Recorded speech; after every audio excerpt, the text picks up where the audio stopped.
Well, so for today's video, gagawa tayo ng bottled slime! And kung may funnel kayo, maganda yon. Pero kung wala, galingan nyo na lang paglagay ng glue dito sa bottle. So, ang kailangan natin ng bottle, funnel, glue, activator, and syempre, coloring. And kakailanganin ko din to kasi, you know, I'm clumsy. And let's start! So, ito yung bottle na gagamitin ko. Tapos, igaganyan para hindi malalaglag yung glue. Naglagay na din ako ng ito para safe. Yes! New glue na to. Nakabili na. Oh, no. That was... Ah! Okay, let's just wait.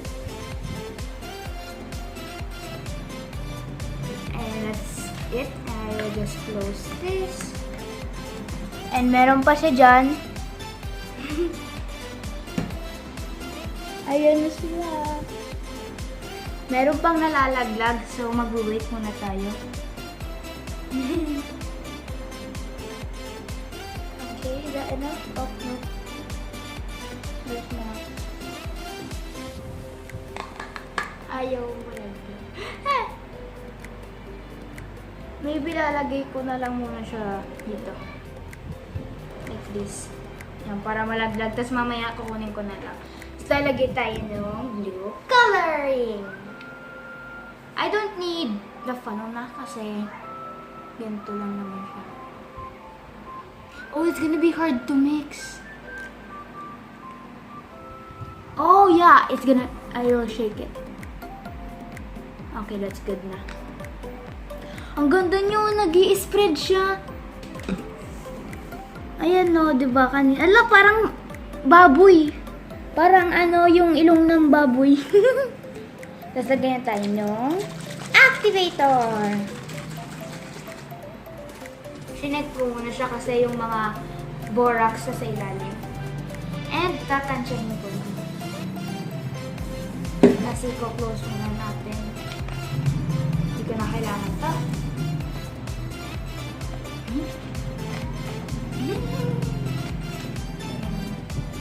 Shake it up. Shake it up.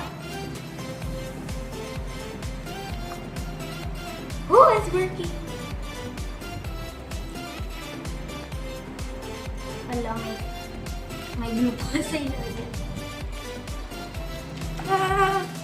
Oh! Hala, ang ganda nito, oh! Mukha siyang marble. Ayan, ang ganda niya. So guys, feeling ko hindi siya mag-work. Pero lalagyan ko na lang siya ng water para mamaya din kasi mahirap din ito ilabas pag ganito lang. Kasi nga, di ba ang water slime jiggly? Yan, ganyan muna. Tapos lagay pa tayo ng nito. Kasi it's very light.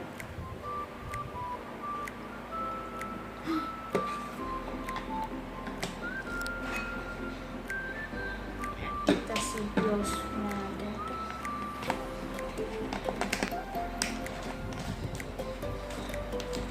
And I thought it was purple for a second.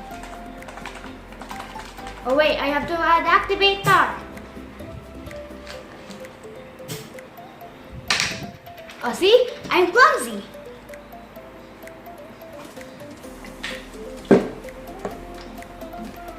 I feel like that would work. Ay, first time ko lang ito nagawa yung gagamitin ko yung white glue tapos may water. Kasi diba ano, most likely clear glue yung ginagamit ko. Mukha na siyang glue na iniinom. Pero it's not edible.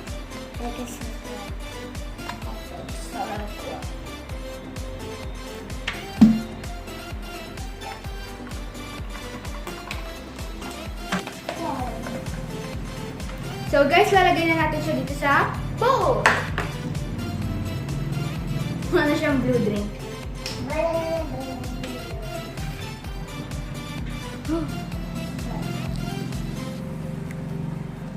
So, oh my gosh! There's a big chunk. So, tinanggal ko yung mismong rubber part nun sa spoon and ito siya. Oh.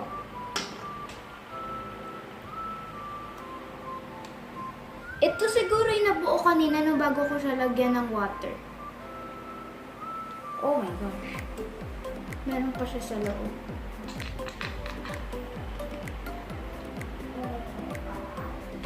Hindi na siya long enough para kunin. Oh, nope, my finger is too short. And guys, unfortunately, fail tayo. And ang hirap palang gumawa ng slime dito sa plastic bottle. Mas madali dito sa bowl kasi mas nakokontrol mo siyang i-mix, mas nakikita mo. Kasi dito, ayan, nako-cover agad siya. Tapos kailangan pang buksan ng buksan para makita. Ayan. Ayan na siya. Mukha na lang siyang liquid. Fail tayo sa water bottle challenge. I mean, plastic bottle slime challenge. Ayan na siya yung mga ano. But it's kind of thick. So guys, I hope na nagawa nyo din to kasi sobrang saya din yan na mag-shake pa siya. And baka sa inyo guys mag-work. Ito yung nabuong slime. Please like, share, and subscribe! See you in my next vlog! Bye-bye! Stay at home! Wash your hands!